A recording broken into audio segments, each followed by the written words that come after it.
जो कानून होता है ना, उसमें जो शब्द होता है वो उसके भले के लिए होता है। किसी में महिला लिखा है तो महिलाओं के भले के लिए, किसी में ओबीसी लिखा है तो पिछड़ों के भले के लिए। इस कानून में प्लेस ऑफ वर्शिप इसका नाम है। ये प्लेस ऑफ प्रेयर कानून नहीं है, ये प्रार्थना स्थल कानून नहीं है, ये पूजा स्थल कानून है।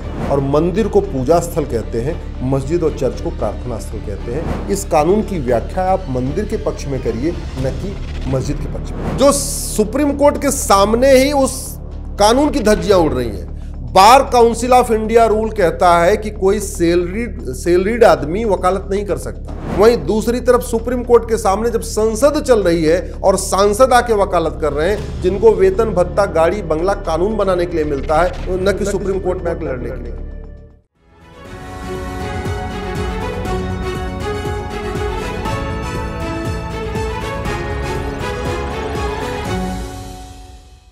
नमस्कार, कैपिटल टीवी में आपका स्वागत है। बड़ी चर्चा हो रही है प्लेसेस ऑफ वर्शिप एक्ट के बारे में। सुप्रीम कोर्ट में मामला चल रहा है और पार्लियामेंट के अंदर लोग रोज दुहाई दे रहे हैं। संविधान के ऊपर चर्चा हुई तो अखिलेश यादव, कांग्रेस पार्टी, ओवैसी, ये सारे लोग कि संविधान ना हुआ कि यहां पे सिर्फ संविधान इसलिए बनाया गया है कि मुसलमानों को स्पेशल अधिकार दिया जाए।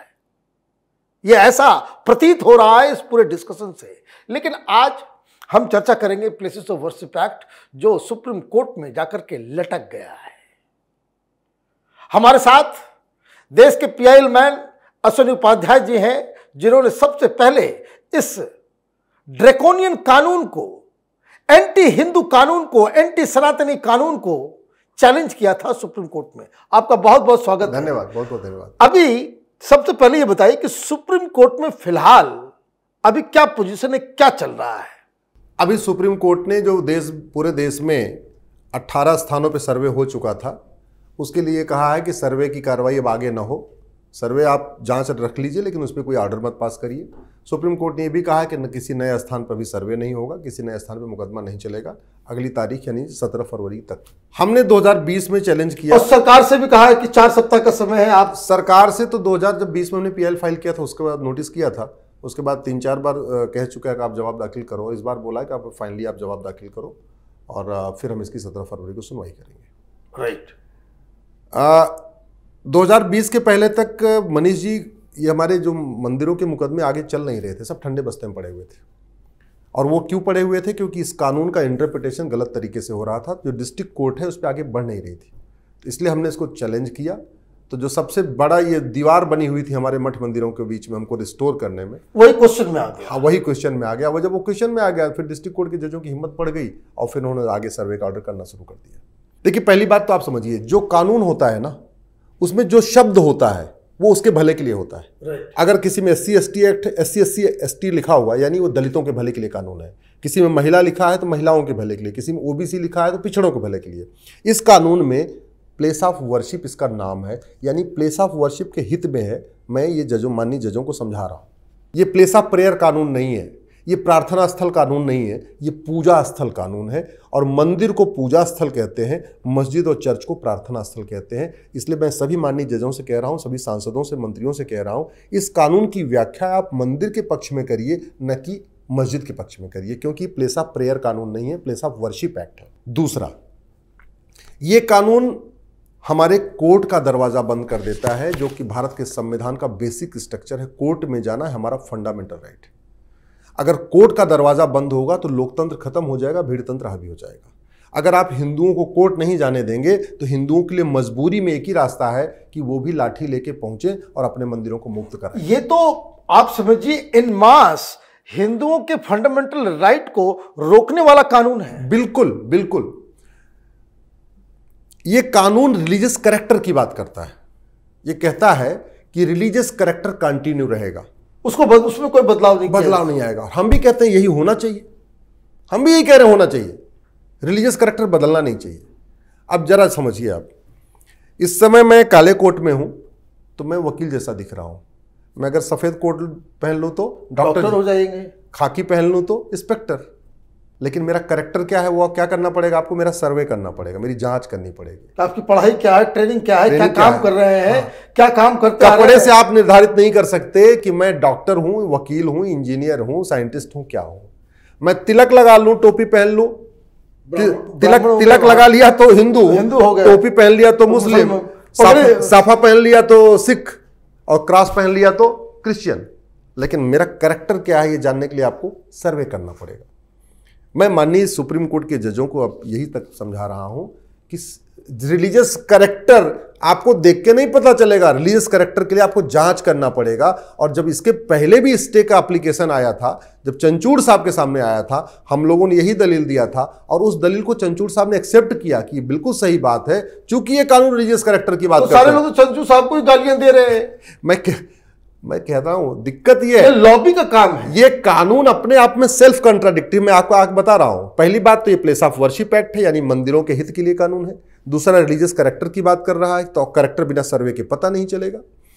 तीसरा, ये आगे इसमें दिक्कत है, ये कह रहा है कि जो जहां है, जिसके कब्जे में है, वो यथास्थिति रहेगा, बदलाव नहीं होगा। ये इसकी सबसे बड़ी दिक्कत है। इस कानून की सबसे बड़ी दिक्कत ये कह रहा है कोर्ट में मामला नहीं चलेगा, न मीडिएशन होगा, न कोर्ट में रास्ता चलेगा। उदाहरण के लिए वक्फ पैक्ट में भी कोर्ट का दरवाजा बंद किया, लेकिन फिर भी एक छोटी सी विंडो दिया कि ट्रिब्यूनल में चले जाओ। राइट। आर्बिट्रेशन एक्ट में कोर्ट दरवाजा बंद होता है तो कहता आर्बिट्रेशन में चले जाओ। ये कानून ना आर्बिट्रेशन में जाने दे रहा है, ना कोई प्लेस ऑफ वर्शिप ट्रिब्यूनल है, ना कोई प्लेस ऑफ वर्शिप बोर्ड है। तो आदमी जाएगा कहां? तो जाए कहां जाएगा? इसका मतलब आपने हिंदुओं के ऊपर हुए सारे अत्याचारों को जस्टिफिकेशन आप दे दे रहे हैं। इसका मतलब यह हुआ कि आपने कानून बना के बाबर, हुमायूं, तुगलक, गजनी, गोरी, खिलजी के, औरंगजेब के इल्लीगल काम को लीगलाइज कर दिया, और पार्लियामेंट को यह अधिकार नहीं है। भारत का संविधान यह कहता है पार्लियामेंट जनहित में कानून बनाएगी, भारत की संप्रभुता के हित में कानून बनाएगी, भारत की स्वतंत्रता के हित में कानून बनाएगी। आपने विदेशी आक्रांताओं के काम को लीगलाइज करने के लिए आपने कानून बना दिया। अच्छा, तीसरी बात, अब जब बात आई सर्वे होगा, सर्वे पहले चंचूड़ साहब कह चुके थे और अब की बार उन्होंने स्टे कर दिया। लेकिन दुख मुझे इस बात का है, जिस दिन सुनवाई हुई मैं रात को सो नहीं पाया मनीष जी, इसलिए कि मेरे सामने थे कौन? हमारे सामने रोमिला थापर, हमारे सामने मनोज झा आरजेडी के सांसद, हमारे सामने कन्वर्टेड हिंदुओं से ज्यादा हिंदू, सीपीएम पहुंची हुई है, आरजेडी पहुंची हुई है, 6 पॉलिटिकल पार्टी पहुंच गई। हमारे सामने अगर वकीलों में देख रहा हूं तो अभिषेक मनु सिंघवी जो जैन है, हमारे सामने इंदिरा जयसिंह जी हैं, हमारे सामने राजू रामचंद्रन है, जिनमें खुद ही राम लिखा हुआ है, राजू रामचंद्रन साहब हमारे सामने। सलमान खुर्शीद को देख के मुझे आश्चर्य नहीं हो रहा है, हुजैफा अहमदी को देख के मुझे आश्चर्य नहीं हो रहा है। हमें आश्चर्य इसलिए हो रहा है कि हमें लड़ना पड़ रहा है अभिषेक मनु सिंघवी जी से, हमें लड़ना पड़ रहा है कपिल सिब्बल साहब से, हमें लड़ना पड़ रहा है राजू रामचंद्रन जी से, हमें लड़ना पड़ रहा है इंदिरा जयसिंह जी से। ये और जो लेटेस्ट वाला ऑर्डर है, आप एक बार निकलवाइएगा, 9 पेज का टोटल है, 9 पेज में 7 पेज केवल वकीलों के नाम है, ऑर्डर केवल 2 पेज का है। इतने वकील अपीयर हुए थे उस दिन, 200 वकील अपीयर हुए थे, 200। कौन दे रहा है पैसे? और हमसे 10 गुना वकील सामने। कौन दे रहा है पैसे?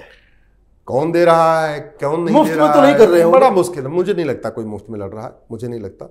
तो मैं आशा ये कर रहा था नहीं, ये जरूरी जानना है कि भाई आप कहां से इसकी पूरी फंडिंग हो रही है, भाई पैसे कहां से आ रहे हैं?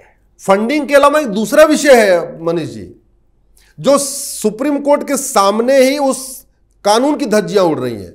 Bar council of India rule कहता है कि कोई सैलरीड आदमी वकालत नहीं कर सकता, यानी प्राइवेट फैक्ट्री में अगर कोई आदमी नौकरी कर रहा है वो भी वकालत नहीं कर सकता। कोई यूनिवर्सिटी का प्रोफेसर है, लॉ का प्रोफेसर जिसको कानून पता है, वो भी वकालत नहीं कर सकता। वहीं दूसरी तरफ सुप्रीम कोर्ट के सामने जब संसद चल रही है और सांसद आके वकालत कर रहे हैं, जिनको वेतन भत्ता, गाड़ी बंगला कानून बनाने के लिए मिलता है, न कि संसद में आके, न कि सुप्रीम कोर्ट में आके लड़ने के लिए।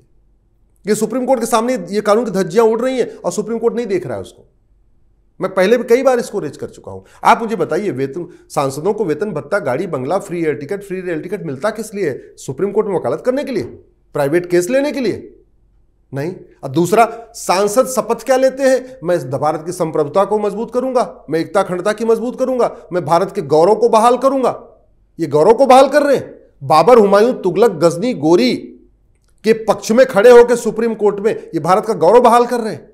ये भारत की संप्रभुता को मजबूत कर रहे हैं। संप्रभुता, संविधान के प्रियम्बल का पहला शब्द क्या है? सोवरेंटी। संप्रभुता, संप्रभुता का मतलब ना गुलामी का नाम होना चाहिए, ना गुलामी का निशान होना चाहिए। हम स्वतंत्र हो चुके हैं, सारी व्यवस्था हमारी होनी चाहिए।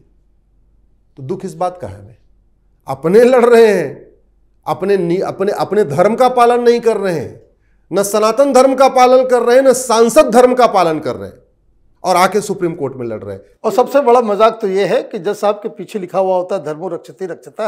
ये तो धर्मस्ततो जय है। हाँ, जहां धर्म है वहां जय होगी। और यह अधर्म का जो है काम जो है वकील लोग कर रहे हैं। मैं कह तो रहा हूं कि कई बार कह रहा हूं कि आप जरा सोचिए, एक तरफ बांग्लादेश में स्वामी चिन्मय प्रभु को एक वकील नहीं मिल रहा है कि उनके पक्ष में बहस मिला था, उसको काट दिया, उसको मार दिया।